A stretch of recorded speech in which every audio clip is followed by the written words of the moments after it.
Assalamualaikum warahmatullahi wabarakatuh. Kembali lagi bersama kita di channel Pangeran Cahaya. Saudara-saudaraku, kembali lagi kita semoga dalam rahmatnya Allah Subhanahu wa taala.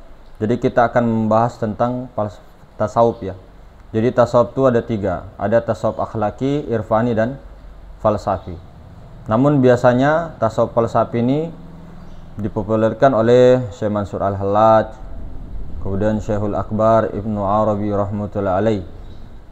Kemudian yang kedua tasawuf akhlaki, tentu kita tahu, yaitu Syekh Imam Al-Ghazali rahmatullahi alaih dan sebagainya. Kalau tasawuf arfani itu Sultan Aulia Syekh Abdul Qadir Al-Jilani. Maka hadirin semulakan, di dalam tasawuf falsafi ada dalam falsafahnya itu dua temas sarang telu tambah lesong. Ini sangat populer sebenarnya di dalam penganut spiritualisme. Maka kata itu sendiri ketika diterjemahkan dalam bahasa Indonesia, dua tak terpisah, tiga tak berlainan. Bisa juga kadang ini berbeda-beda. Maka jika ditanyakan maksud dan pengertian daripada kata-kata tersebut, maksud aslinya, hakikatnya, maka pakar tasawuf falsafi mereka memiliki pengertian yang berbeda-beda, makna yang berbeda-beda. Ada kalanya begini, ada kalanya begitu. Maka ini dapat dikelompokkan dengan dua bahasa yang besar, macam-macam pengertiannya. Yang pertama, dua temesaran telu tambah leseng itu tubuh dengan nyawa, jasad dengan ruhani, itu tidak terpisah. Ada juga mengatakan zat dengan sifat. Bisa juga dengan Allah dengan Muhammad, tidak bisa terpisah.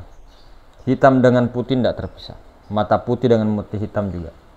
Tubuh dengan nyawa, dua tak terpisah, zat dan sifat. Jadi tiga yang tak berlainan. Kalau kita pakai tubuh dengan nyawa berarti tubuh, nyawa dan rahasia. Tiga yang tak berlainan.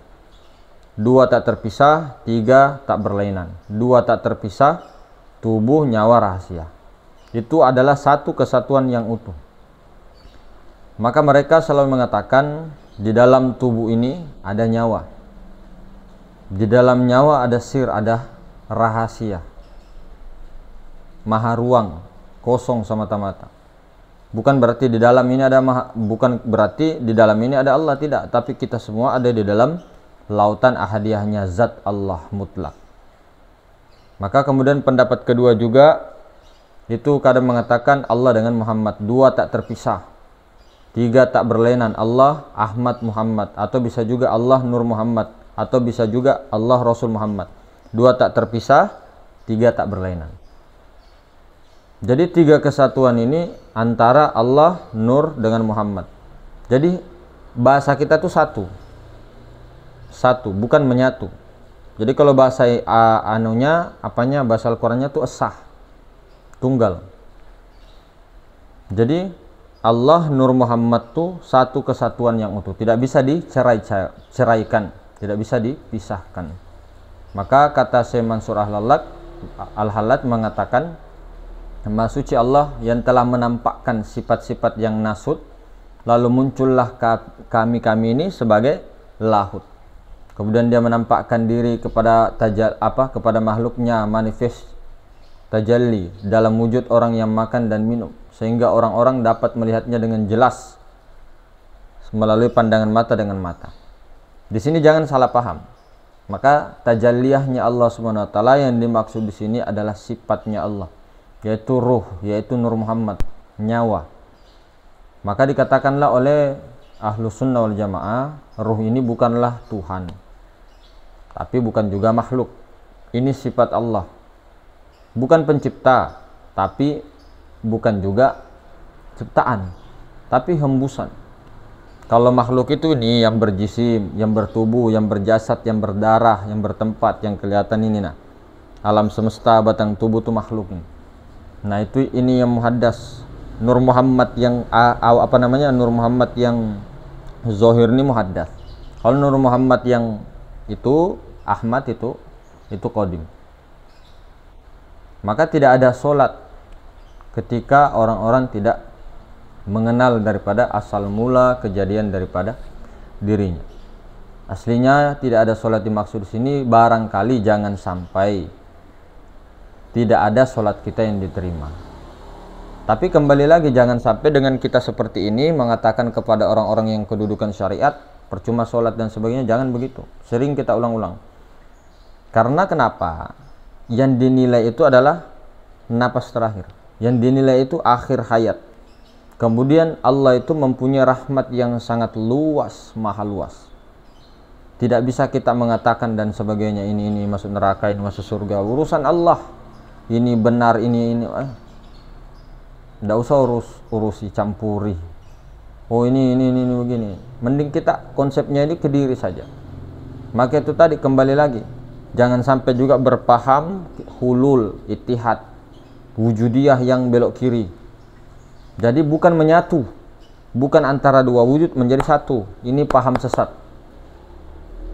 Kalau di sesat itu sesat di jalan maksudnya, tidak sampai akidahnya sesat. Jadi tidak ada dua wujud satu, tapi satu wujudnya.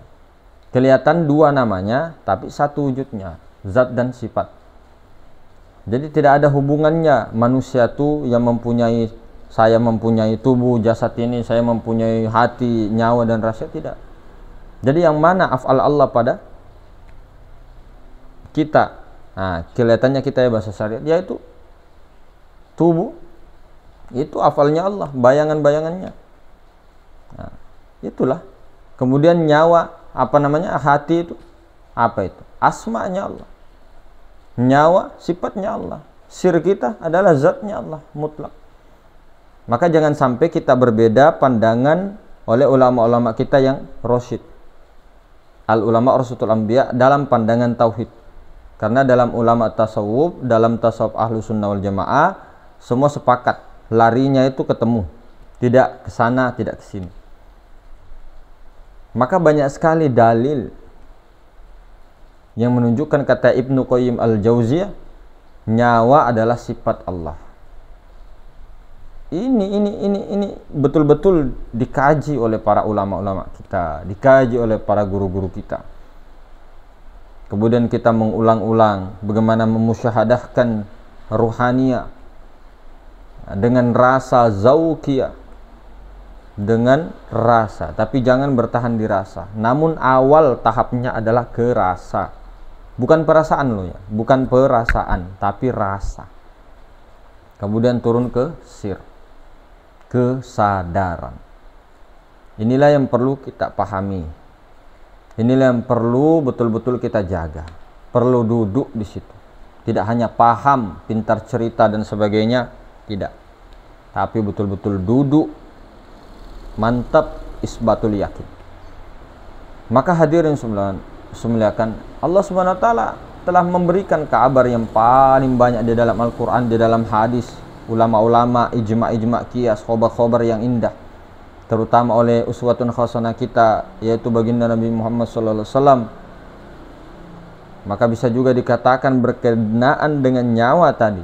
Nyawa kita tadi sebelum kita dijadikan, sebagaimana yang dijadikan orang-orang yang berpendapat bahwa nyawa itu adalah sifat Allah, maka memang seperti itu adanya. Karena hembusannya Allah. Wa nafakhtu fihi mir ruhi, aku hembuskan ruhku, ruhullah ini. Ruhullah ini sifat Allah. Nyawa pada kita, jadi tidak diciptakan. Tajalli, bertajalli, itu sifatnya Allah. Jadi memang perlu kita ketahui daripada hadisnya baginda Nabi Muhammad SAW dari Sayyidina Abu Hurairah radhiyallahu anhum ajma'in, ruh itu seperti tentara-tentara yang berkelompok-kelompok. Ketika mereka mengenali anggota lainnya berkelompok, mereka akan berkesesuaian. Dan ketika mereka tidak saling berkenalan, tidak saling mengenal, berarti mereka itu tidak berkesesuaian. Hadis surat Muslim ini. Jadi tentara yang berkelompok tidak lain itu berarti antara di alam malakut. Jadi ketika kita dahulunya, ini syariatnya kita ya, berkenalan dekat di sana, maka di dunia itu kita itu dekat sefrekuensi, kita dekat, kita sechannel, kita bertemu langsung. Karena ketemu di alam malakut di sana. Kalau frekuensi kita hanya berdialog, hanya dengan suara, tidak ketemu dengan secara ruh di alam ruh tadi, alam malakut, maka kita di dunia nanti, di alam penyaksian itu tidak pernah bertemu, hanya dengan suara langsung. Begitulah keadaan waktu di alam ruh, alam malakut. Tapi kalau ditarik di hakikat ma'rifat, sebenar-benarnya ruhani itu adalah sifat Allah sendiri. Jadi kesimpulannya, kejadian antara martabat ahadiyah, wahda, wahidiyah, alam ruh, malakut ya, misal ajasam insan, itu adalah hakikatnya Allah subhanahu wa ta'ala sendiri. Namun jangan dikatakan Allah itu ini enggak. Jangan diprasangka begitu. Maka itu tadi martabat 7 tadi itu komplit, zat, sifat, asma dan af'al. Di mana martabat zat kedudukannya? Martabat ahadiyah, zat semata-mata. Latain, martabat wahdah, sifat, zat, sifat, Ahmad. Mana asmanya? Wahidiyah, api, angin, air, tanah. Ini martabat ketuhanan. Af'alnya mana? Alam malakut, misal ajsam insan. Itulah af'al. Zat, sifat, asma, af'al. Apa bacanya? Allah. Apa bacanya? Allah. Jangan ragu. Itulah. Makanya dikatakan kul. Katakan hai Muhammad, huwallah, aku Allah ahad. Ini sangat jelas dalam Al-Quran. Jelas sekali, terang benderang. Itu tadi 2 yang tak terpisah, 3 tak berlainan. Itu tadi banyak sekali, macam-macam sekali pengertiannya, banyak sekali contoh-contohnya, permisalannya banyak. Maka hadirin semulakan, makanya kalau berkholwat itu biasanya dipakai ajaran Thariqah Nur Muhammad SAW, 2 tak terpisah, 3 tak berlainan itu di leluhur-leluhur kita dulu sampai beliau-beliau, kakek-kakeknya, mursyid-mursyidnya, antara zat dan sifat tidak berpisah, 3 tak berlainan. Makanya simbolnya begini. Seperti di tahiyat juga, tahiyat begini. Sebenarnya tahiyatnya menunjuk begini kah? Boleh. Ini alif lam mim. Kalau begini zat dan sifat tak berpisah, 3 tak berlainan. 1 2 3, 2 tak terpisah. Ada juga yang begini alif lam mim. Benar aja semua. Jadi perbedaan pendapat itu jangan dijadikan suatu hinaan, cercaan dan sebagainya, karena wajar. Perbedaan pendapat rahmat. Perbedaan pendapat itu memang wajar, sudah sunnatullah. Apalagi pendapat keseluruhan manusia. Bisa ditarik kesimpulan bahwa hanya Allah yang tahu kebenaran mutlak. Ikutilah jalan masing-masing.